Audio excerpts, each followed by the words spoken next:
আসসালামু আলাইকুম। So guys, চলে আসলাম ফাইনালি দুবাই বুরুজ খলিফা। এখন কিন্তু আমি বুরুজ খলিফার নিচে আছি।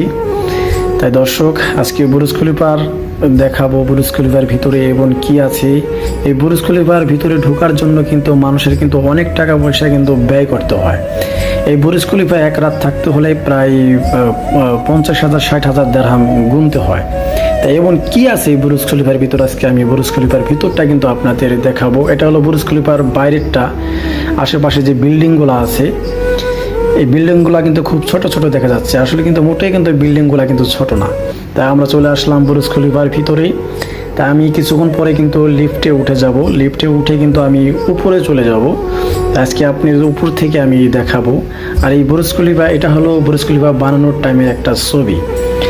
তাই দর্শক, আমাদের সাথেই থাকেন, কারণ পৃথিবীর একমাত্র সুন্দর জায়গা হলো এই বুরুজ খলিফা।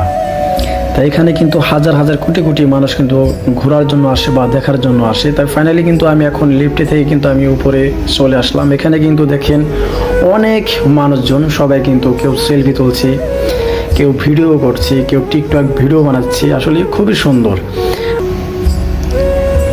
তাই দর্শক, আমরা কিন্তু ভেতরটা দেখে কিন্তু আমরা এখন কিন্তু বাইরে চলে আসলাম। তো আজকে আমাদের ভিডিওটা এই পর্যন্তই। সবাই ভালো থাকবেন। আল্লাহ হাফেজ।